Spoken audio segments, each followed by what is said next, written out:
رب المشرقين ورب المغربين فبأي آلاء ربكما تكذبان؟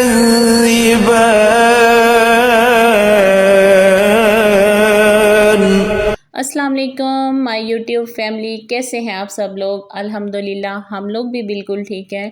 آج صبح فجر کی نماز ادا میں کر ہی رہی تھی، زاویار صاحب اٹھ گئے، انہوں نے مجھے کوئی اچھے طریقے سے اللہ سے باتیں نہیں کرنے دی۔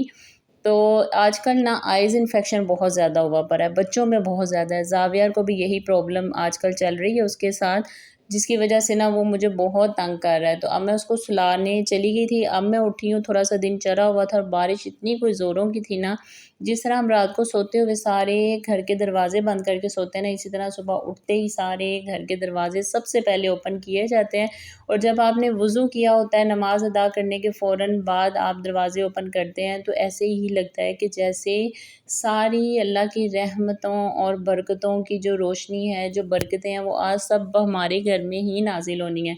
اور ہمیشہ اچھا گمان رکھنا چاہیے، اچھی امید رکھنی چاہیے۔ ویسے بھی کہتے ہیں کہ جس گھر میں قرآن پاک کی تلاوت نہ ہو، نماز ادا نہ کی جائے، وہ قبرستان کے مانند ہی ہوتا ہے۔ تو یہ بہت امپورٹنٹ ہے گھر میں نا، سارے کام ایک سائڈ پہ، لیکن صبح کا آغاز جو ہے وہ قرآن پاک کی تلاوت سے ہی ہونا چاہیے۔ بارش اس قدر تھی کہ میں آج اسکول نہیں جا سکی، تو یہ اپنے روم کا ڈور اوپن کرتے ہوئے میں نے سوچا کہ بچے سوئے ہیں تو آج اپنے گھر کی صفائی کا آغاز میں ادھر سے ہی کرتی ہوں۔ بیڈ ہم کو یوز اتنا زیادہ نہیں کرتے، یہ اسی ٹائم یوز ہوتا ہے جب زارا اور زاویار یہاں پہ جمپنگ کرتے ہیں، اچھلتے کودتے ہیں، تو پھر یہ بیڈ شیٹ خراب ہو جاتی ہے۔ لیکن جب بھی گھر میں آپ لوگ بیڈ یوز کریں اور سو کے اٹھیں تو سب سے پہلے گھر میں صفائیوں کا جو سا سلسلہ کار ہے نا، وہ بیڈ شیٹ سے ہی سٹارٹ کریں۔ اپنا بیڈ بنا ہوا ہونا اس کو اچھے طریقے سے بنا لیں۔ جب یہ بنا ہوا ہوتا ہے تو پورا گھر سمٹا ہوا لگتا ہے، ایسے لگتا ہے کہ جیسے نا پورے گھر کی صفائی ہے، بہت میجر کام ہو گیا ہے۔ جیسے اب بیڈ اچھے طریقے سے بنا لیتے ہیں نا، بہت زیادہ گھر کی صفائی میں چینج نظر آتا ہے۔ تو یہاں پہ میں نے اب اس کو پورے بیڈ کو اچھے طریقے سے نیٹ اینڈ کلین کرنا ہے، بیکاز میں صرف اوپر سے ڈسٹنگ شسٹنگ نہیں کرتی، میں فرنیچر کو بہت اچھی طرح رگڑتی ہوں، اتنا کر کوئی رگڑتی ہوں جب تک کہ یہ ہاتھ میرا اوپر سے نہ پھسلنے نہیں لگ جاتا۔ فرنیچر کو صاف کرنے کا سب سے بیسٹ جو سا طریقہ کار ہے، آپ رگڑی جائیں اور ہاتھ لگا کے چیک کرتے رہیں، جہاں پہ آپ کا تھوڑا سا ہاتھ رگڑ محسوس کرے، سمجھے کہ یہاں پہ ابھی بھی یہ اچھی طریقے سے صاف نہیں ہوا، کوئی ہارڈ داغ اس پہ ضرور ہے۔ اس کے بعد یہ جو شیٹ لگی ہوئی ہے پلاسٹک کی، اس کو آپ سرف کے ساتھ، جن کسی کا ایسا بیڈ ہے وہ سرف کے ساتھ، گیلے کپڑے کے ساتھ اس کو صاف کریں تو ایک دم یہ چمکنے لگ جاتی ہے، کیونکہ آہستہ آہستہ وقت کے ساتھ ساتھ نا یہ یلو ہونے لگ جاتی ہے۔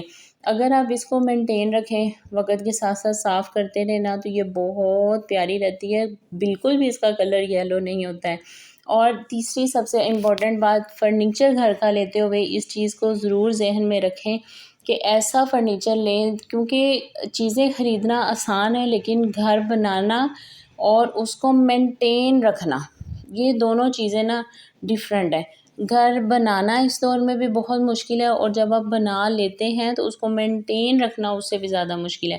تو چیزیں ایسی لیں کہ جن کو مینٹین کرنا آسان ہو اور آپ کے لیے زیادہ ٹائم بھی ویسٹ اس کے لیے نہ ہو۔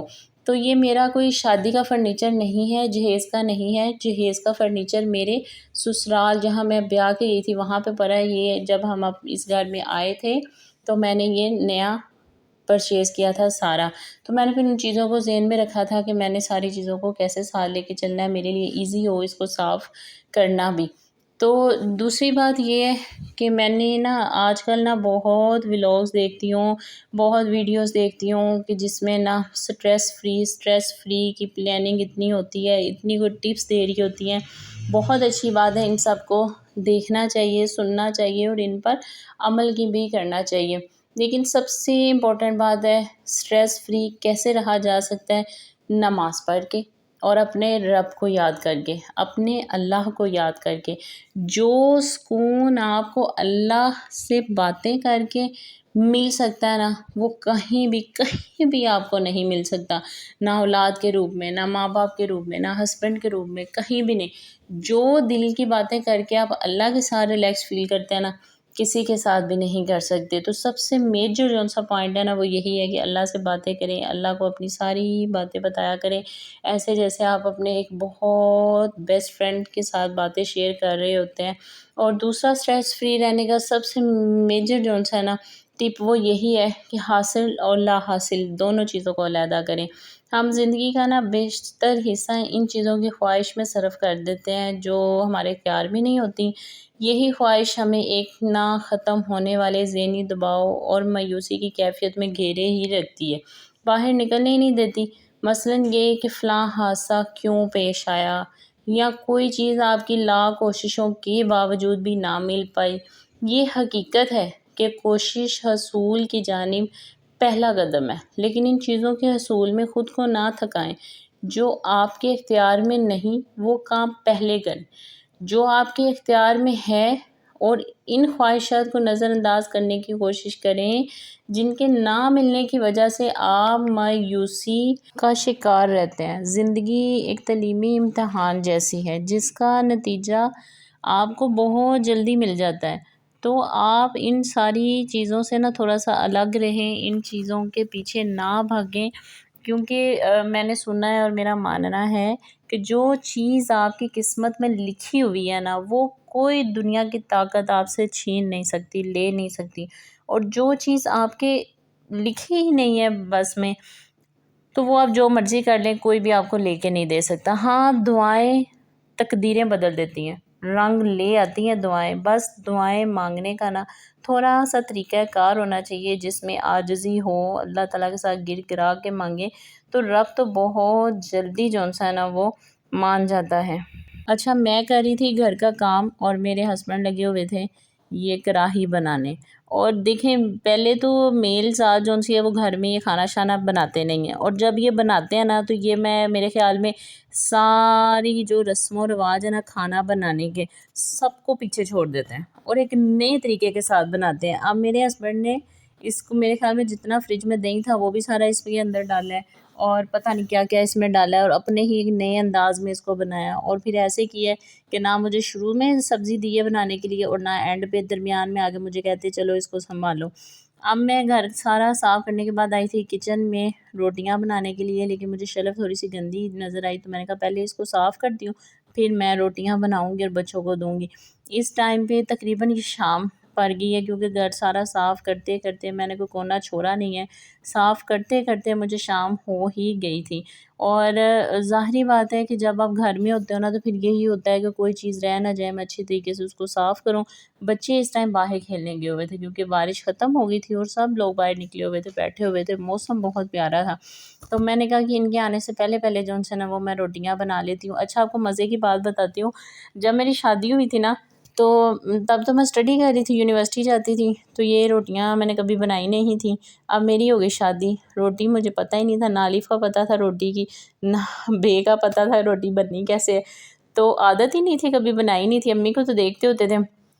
اب میں نے پہلے بیلنا منگوایا، اب وہ بیلنے کے اوپر جب ہم نے روٹی بنائی نا تو میں نے تھوڑی سی بنائی اور پکڑ کے میں نے اپنے ہسبینڈ کے ہاتھ پہ رکھ دی، میں نے کہا آگے سے آپ تھوڑی سی بنائیں۔ اب ان کو کہاں آتی تھی بنانی، انہوں نے بھی تھوڑی سی بنائی، پھر انہوں نے پھر مجھے دے دی، کہتے ہیں اتنی سی میں نے بنا دی ہے، اب یہ تم بناؤ۔